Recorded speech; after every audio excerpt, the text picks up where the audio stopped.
नमस्कार साथियों, स्वागत है आप सभी का आपके अपने YouTube चैनल महात्मा क्लासेस में। साथियों, आज मैं क्लास 9th का चैप्टर नंबर 7 चैप्टर का नाम है जीवों में विविधता। मैं आपके लिए लेकर आ चुका हूं जो मोस्ट इम्पोर्टेंट चैप्टर है। तो इस चैप्टर को पूरा देखिए, ये इसको मैं पूरा प्रोवाइड कराऊंगा आपको। तो इस चैप्टर की चलो शुरुआत करते हैं। इसके बारे में इसमें दिया है वर्गीकरण के बारे में, जंतु जगत के बारे में, पादप जगत के बारे में, आदि सभी के बारे में हम इसमें ध्यान से पढ़ेंगे। चलिए आइए देखते हैं इसमें क्या क्या दिया है और इसको हम बेसिकली पढ़ते हैं।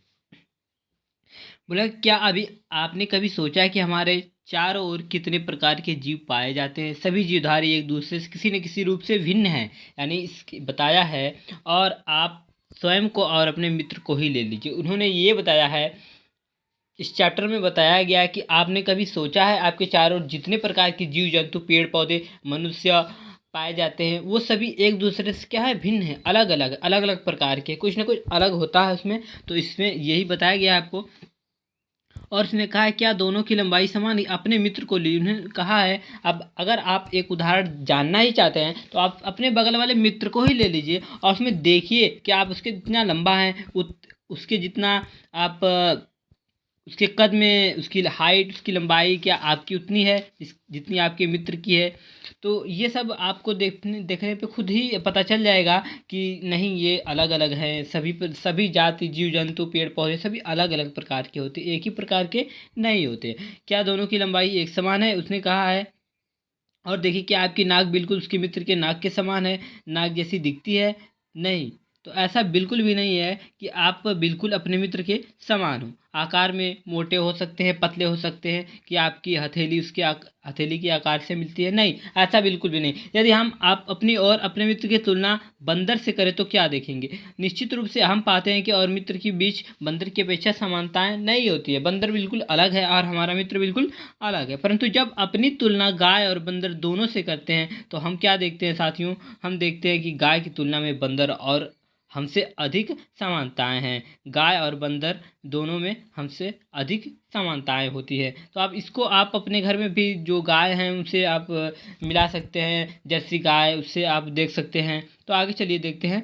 कह रहा है कि आप लोग को तय करना होगा कौन से विशिष्ट लक्षण वांछित रूप से जीवों के अधिक महत्वपूर्ण है। इसके बाद हम भी तय करेंगे लक्षणों को, किन लक्षणों को छोड़ा जा सकता है साथियों। ठीक है, अब आगे हम देखेंगे। इसके आगे, उसके आगे देखने से पहले हम लोग ये वर्गीकरण पढ़ रहे हैं, तो सबसे पहले वर्गीकरण के बारे में जानेंगे साथियों। तो वर्गीकरण दिया है। वर्गीकरण क्या होता है? वर्गीकरण का मतलब होता है साथियों बांटना। और वर्गीकरण की सीधा सा अगर आप परिभाषा लिखना चाहेंगे, डिफिनेशन लिखना चाहेंगे, तो उसका डिफिनेशन है, जीवों को उनकी आकृति, आमाप, प्रकार आदि के आधार पर बांटना ही वर्गीकरण कहलाता है साथियों।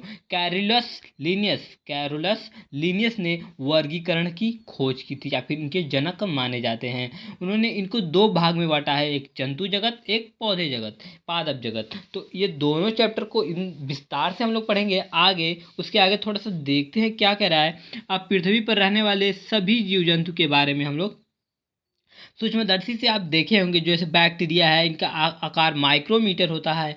वहीं दूसरी ओर 30 मीटर नील व्हेल लंबी होती है। जो कैलिफोर्निया है, 100 मीटर लंबे रेडवुड पेड़ भी पाए जाते हैं। तो कुछ चीड़ है जो हजारों साल तक, यानी इसमें ये बताया गया है कुछ चीड़ हैं जो हजारों वर्ष तक जीवित रहते हैं। कुछ कीट है जैसे मच्छर, जीवन काल कुछ दिन तक जीता है।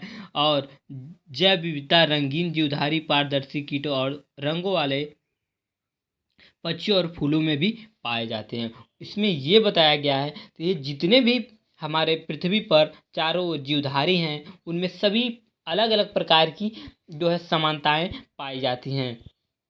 जैसे कुछ पेड़ हैं जो लंबे समय तक रहते हैं, कुछ पेड़ हैं जो कम समय तक ही लुप्त हो जाते हैं, कुछ पशु पक्षी हैं जो लंबे समय तक अपना जीवन व्यतीत करते हैं, कुछ पशु पक्षी हैं जो कम समय तक ही अपना जीवन व्यतीत करते हैं। जैसे मनुष्य और पशु में भी आप अंतर देख सकते हैं। जैसे पेड़ पौधे, उनमें भी आप अंतर देख सकते हैं। कुछ पेड़ हैं जो हजारों वर्ष जीते हैं और कुछ पेड़ कम समय तक ही रहते हैं। तो यही इसमें बताया गया इस चैप्टर में।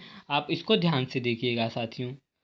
तो साथियों, ये इसमें देखिए क्या करा है, हमारे चारों ओर असीमित भिन्नताएं होती हैं जो लाखों वर्ष समय लगा इन सभी जीवधारियों को जानने में, समझने में, इनके बारे में पूरा विस्तार से पढ़ने में बहुत छोटा सा हिस्सा है जो हमारे पास समय का जो छोटा सा हिस्सा है, इसलिए इनके बारे में हम एक एक करके विचार नहीं कर पाएंगे। तो इन सभी को एक जो है भाग में बांटेंगे, उनके बारे में हम एक एक विचार करके नहीं पढ़ सकते हैं। इनकी जगह हम जीवधारियों को समानताएं अध्ययन करेंगे, जैसे कि उनको विभिन्न वर्गों में कैसे रखा गया है, कैसे रख सकेंगे, और विभिन्न वर्गों और समूहों को इसमें बांटा गया है, अध्ययन करेंगे इसके बारे में हम लोग। तो जीवन केवल विभिन्न रूप से भिन्नता अध्ययन करने के अनुरूप समूह बनाने के क्रम में एक सुनिश्चित करना होगा। वे कौन से विशिष्ट लक्षण हैं जो जीवधारी को अधिक मौलिक अंतर पैदा करते हैं, और इसी जीवधारी के मुख्य विस्तृत समूह निर्धारण निर्भर करेगा। इन समूहों में से एक छोटे से समूह का निर्णय अपेक्षाकृत कम महत्वपूर्ण लक्षणों के आधार पर किया गया है। यानी कि इस चैप्टर में हम लोग पढ़ेंगे ये कितने समय तक रहे, कहाँ से आए, कौन जीव किस वर्ग का है। तो इस चैप्टर के बारे में हम यही इसमें बताया गया है। तो आगे हम पढ़ेंगे इसके बारे में साथियों।